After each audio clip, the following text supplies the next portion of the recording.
All right, good morning, everybody. I'm John Scrivani. I'm the acting state coordinator here at VDEM.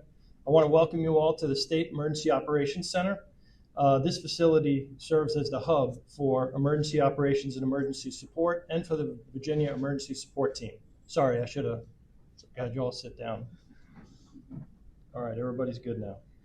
All right, so during activations, whether for hurricanes, winter storms, or any emergency situation, you can expect this room to be fully staffed. It'll kind of look like this, and appreciate you all coming today, from state agencies, federal partners, and the private sector, all working side by side to support Virginians in their time of need.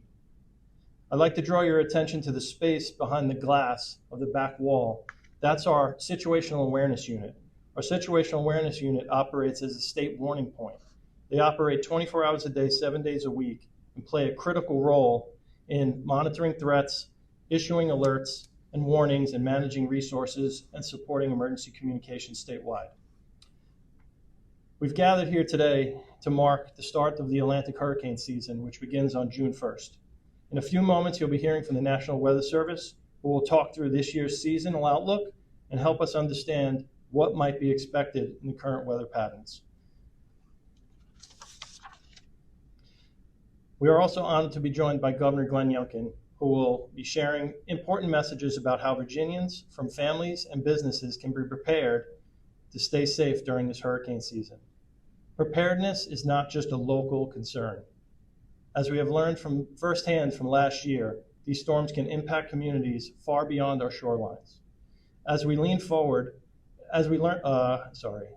our agency, along with many of our state and local partners, are still involved deeply with the recovery efforts in Southwest Virginia following the devastation of Hurricane Helene. As the governor delivers his remarks, I encourage you all to amplify that message today. Whether you're a local official, a media partner, or a community leader, your voice is essential to helping spread accurate, and I want to emphasize that, accurate, timely information. You're all trusted messengers, and your role in preparedness is critical. Thank you again for being here this morning and for your continued commitment to keep Virginians safe. Now I'd like to introduce Jeff Orrock from the National Weather Service to provide you with an update. Jeff? Here he is.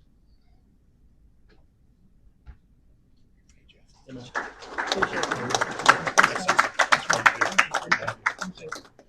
Jeff. Good morning. Appreciate you, Governor, for letting us be part of this event. Thank you. I tell you, VDEM and you guys can pull together a lot of good-looking people really quickly. Appreciate that. Again, my name is Jeff Orrock. I'm with the National Weather Service in Wakefield, Virginia. So our mission is the protection of life and property. So we are always forecasting these things, trying to figure out where they're going to go. We have meteorologists now embedded here at VDEM. And I tell you, it's a real privilege and honor to be able to work with the folks here at VDEM. We're just part of the team trying to make things happen. We got a long hurricane season ahead of us. You know, it starts this week. We got to go all the way through November.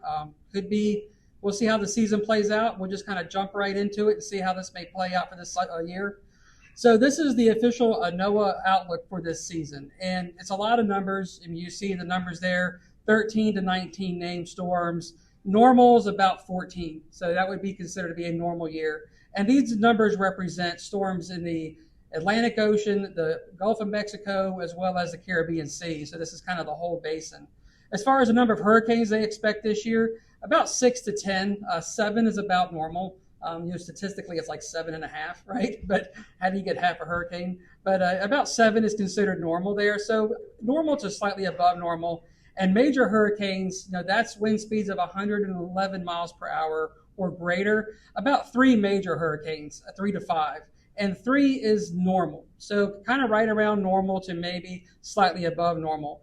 And they do try to put some confidence into this. So what's the probability we're going to see an above normal year? About maybe a 60% probability, a little bit better than a 50% chance. The chance that it could be near normal, maybe about a 1 in 3, about a 30% chance. The chance of it being below normal is not so great, only about 10%. So the probabilities are such that it's either going to be a normal hurricane season or maybe a little bit above normal. We got to be a little bit careful with that because sometimes you say, well, hey, it may not be a super active season, so maybe we're going to get lucky this year. The thing is, we just don't know. I mean, as good as science is, we don't know if this is our year or not. And if you look at what we consider normal years, These are all storms that occurred when the hurricane activity was considered normal. There was no El Nino or La Nina. There was no signal out there to try to tell us, was it going to be a quiet year or an active year. So these were what we consider normal years. There's some big names on this list for what were normal hurricane activity years. That 33 hurricane is our record storm. That is the worst storm on record to ever strike the Commonwealth. And so nobody in this room has probably ever experienced our worst case scenario. It's out there. We don't know when it's going to come. It will eventually happen again, just like Katrina, just like Sandy. Every state, along the Gulf and the East Coast has their worst case scenario. The 33 hurricane track coming in right around Nag's Head, maybe Sandbridge going up the James River or Chesapeake Bay, that's our worst case. That's by far the worst we've experienced. Donna 1960 tore up the coast. Camille 1969 devastated in Western Virginia again. So that was, even though it made landfall in New Orleans, huge hit here in the Commonwealth. Agnes in 72, that's still the record flood levels of the James River as far as how high the river got right here in Richmond. Agnes of 1972. If you want to hear an interesting story about that, that's the year I was born, and I was an infant in 62, and my parents were downtown. So I always get reminded about how they got stuck in downtown Richmond during the floods of Agnes. Gloria 85, you got Fran in 96, that was a big one. I don't know if y'all remember Gaston in 04. I don't know if anybody here in 04 remember Gaston? Yeah, that flooded a lot of downtown Richmond, Shockoe Bottom. You got about 12 inches of rain in probably about 2 to 3 hours, and it just devastated parts of downtown Richmond with heavy rainfall. Hurricane Sandy makes the list. Even though it went around us, it devastated up in Jersey, and that was a normal season. It was not an active hurricane season. Michael in 2018, Florence in 2018. I don't know if y'all remember Florence. We had a couple folks killed here in Richmond from tornadoes that were left over. As Florence went through the remnants of it, it spawned a couple tornadoes here. Of course, Florence devastated North Carolina. And then we had Isaias in 2020, huge tornado producer along the coast, just massive amount of tornadoes from Suffolk all the way up through the northern neck, just tore up a lot of property. The one that I think I missed on this list, and I know y'all don't want to hear it, and Eric, my morning coordinator, reminded me of it, was Isabel in 2003. That was another quote-unquote normal hurricane season as far as activity. So we got to be careful with thinking, okay, it could be just a normal season, because these normal seasons any season can be really, really dangerous. Just on this slide, just to make sure, kind of reiterate the point here, June and July are not active hurricane months. So we kick it off in June. We want to get a lot of awareness out there. We want folks to be prepared. June and July are usually pretty quiet. But once you get into about mid-August, that's the basically normal climatological hurricane activity and tropical storm activity. And you see everything jumps up in mid-August. We peak about mid-September, but then if you notice on the last half, the back half of hurricane season, it doesn't end that quickly. It lingers for a long time. And in fact, our hurricane season can linger through October and even to early November. And I did that little gray circle there because that's a dangerous time of year for us, because these late September, October storms, when these storms come into the mid-Atlantic region late season, yeah, it's a hurricane. But they start to go through like a metamorphosis, and they become like a hybrid system. And they take on the best of a nor'easter, and they take on the best of a hurricane, and they become incredibly dangerous. They become very massive systems. That's exactly what Hurricane Sandy was. It was really a superstorm. I mean, that's the best way you can classify it. It was a nor'easter and a hurricane, put them in a blender together, and that's pretty much what you get.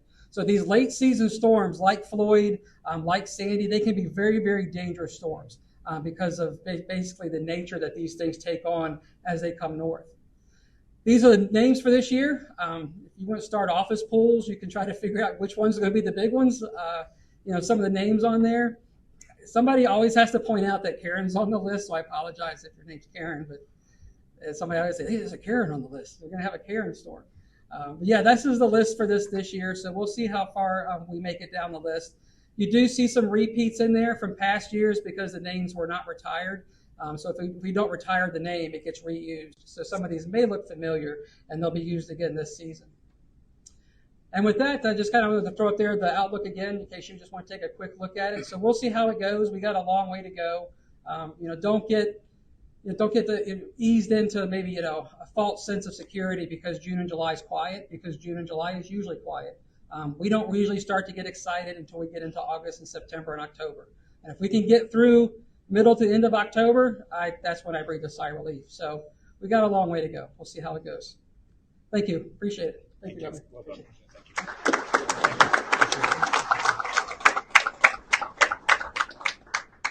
All right, thank you, Jeff. And then now it's my pleasure to introduce the Governor of the Commonwealth of Virginia, Glenn Youngkin. Sir.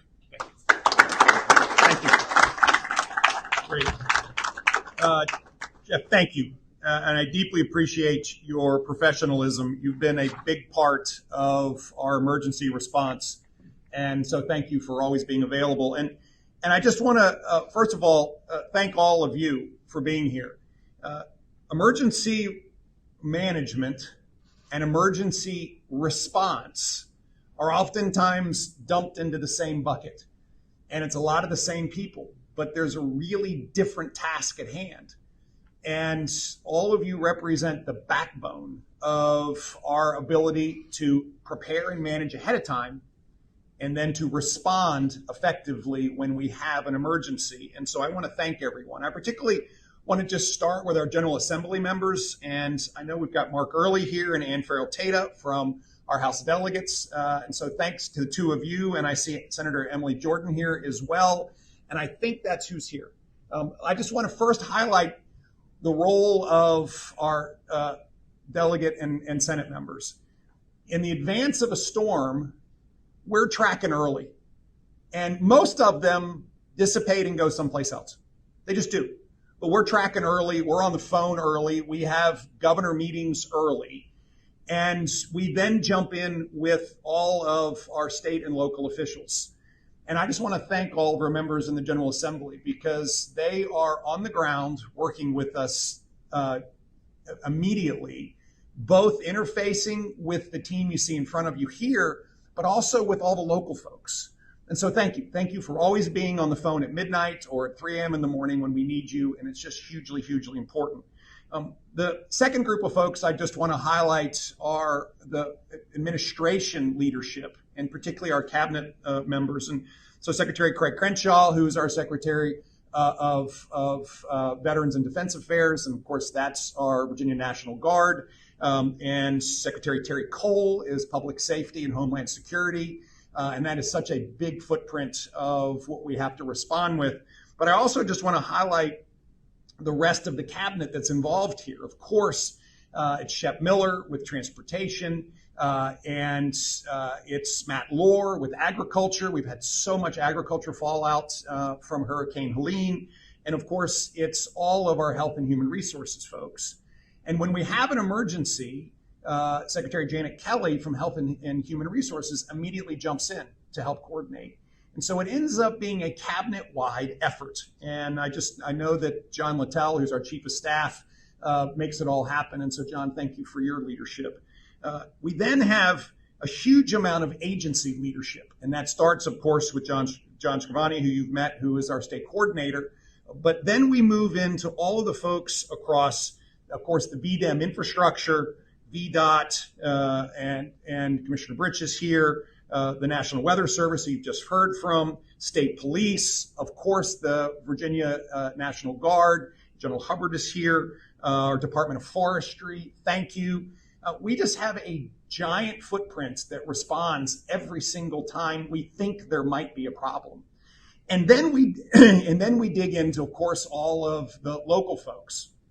And I want to thank everybody who is in an appointed position, an elected position, and of course, particularly those coordinating all of our volunteers and our private sector partners. This group makes emergency response in the Commonwealth of Virginia one of the most reputable emergency response teams in the nation. And so thank you. Thank you for the tremendous work that you do. I do want to stop for a minute and just talk a little bit about that process for everyone. And as I said, it starts early. And this preparation to start early matters. And so over the course of the last month plus, the intensive hurricane season work has started. And that has been a collaboration with, of course, the federal authorities, the state authorities, and the local authorities to prepare and to plan. And they've been running scenarios. They've been making sure that all of the evacuation plans are well understood. All the pre-positioning of equipment and resources are all ready. And that's been happening in an intense way, particularly over the last couple months. That also includes the communication plans. How are we going to communicate when we have an emergency? And most importantly, the emergency response itself. How do we move resources to where they are needed ahead of time so that if we need to have swiftwater rescue crews somewhere, we need the guard outs, we need generators, we need to make sure we pre-positioned all of the life-saving equipment, it's done and ready. And that is an enormous amount of planning and training that gets ready for hurricane season. Then we prepare for that moment where we're starting to track storms. And of course, what you've just heard is that our partnership with the National Weather Service and the National Hurricane Center is hugely important, but it starts early. And as I said, there are lots of storms that we start monitoring that either fizzle out, divert someplace else. We pray over the storms and say, please blow out to sea and don't hit anybody. And the reality is when we start early, it gives us the ability to respond appropriately. And if there is a storm that looks like it's coming, sadly, like Hurricane Helene last September, it gives us the ability to literally a week out ahead of time to get moving and to get resources moved, to make sure we're evacuating if necessary, and to prepare to first save lives, then to immediately stabilize, and then finally to begin to work on recovery efforts. Again, all of this happens in this deep coordination between the state, local, and federal authorities. I was on the phone this morning with FEMA, the FEMA 3 acting administrator this morning, talking to her about the fact that we're heading into hurricane season. And she is absolutely aware. And in fact, she and the state coordinator just met last week to make sure that we're all coordinated and ready to go. That is really important. And that's why I look across this room with this vast collection of incredibly talented professionals. And it makes me quite comfortable that we are doing the work to prepare. And we'll be able to execute when we need to.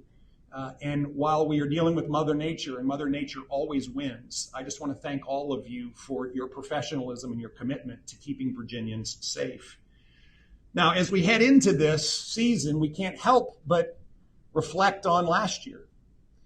And the fact is that we had a lot of emergencies last year. Of course, the worst was Hurricane Helene. And the work that went in to prepare and to respond and to have immediate recovery efforts saved lives. And so thank you all. There is still an enormous amount of work going on. Last week, we had the great privilege of being able to cut the ribbon on the reopening of Route 58, which was hugely important in the recovery effort.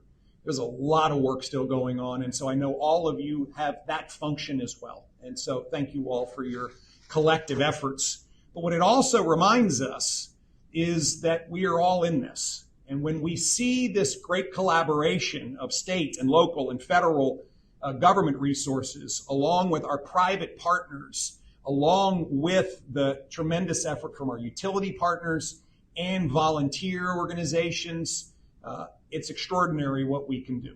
And I think that's the character of Virginia that shows itself when we need it most. And that gives me great, great confidence going forward.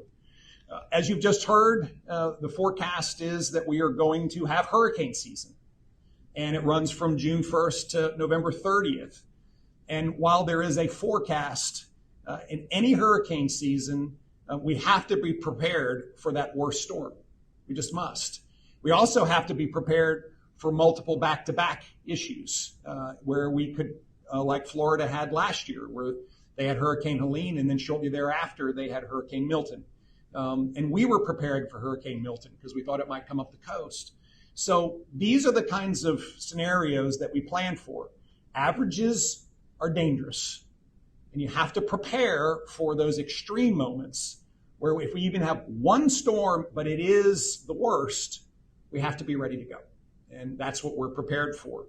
As part of that, what I constantly remind everyone is the basic mantra that water kills. Wind is hugely dangerous, and we see tragic deaths every year from a tree toppling on somebody, tree toppling on a car, a building being blown over in a tornado. But water, in fact, results in more deaths than wind. And I have said this many times, but your car is not a submarine. And we have to make smart decisions.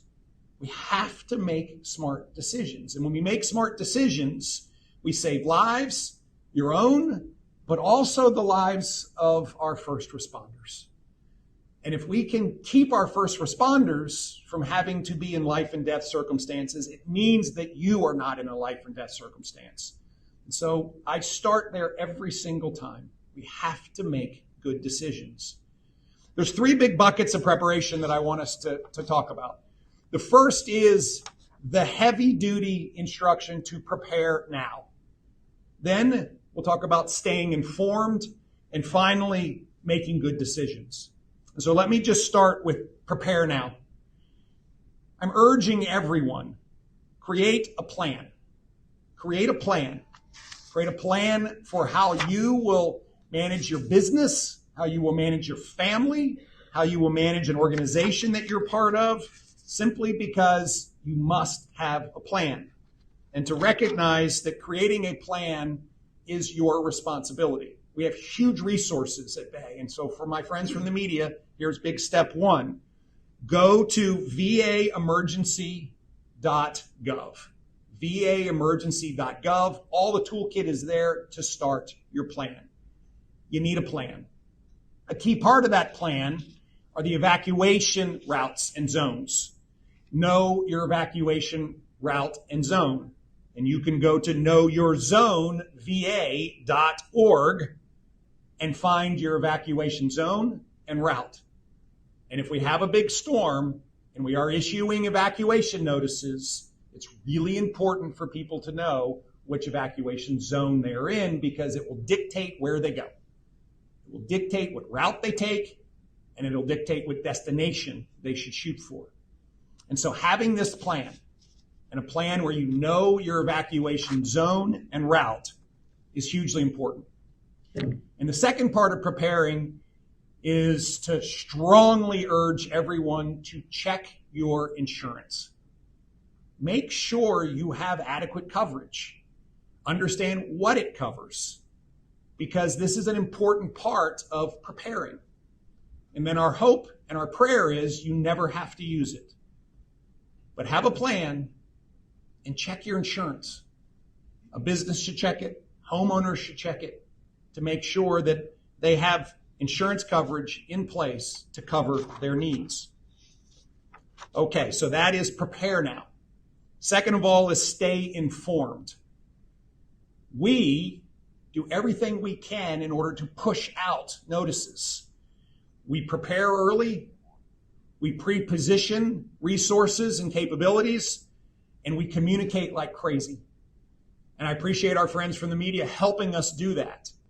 We will be posting frequently on every available communication platform so that everyone understands what the circumstances are around them.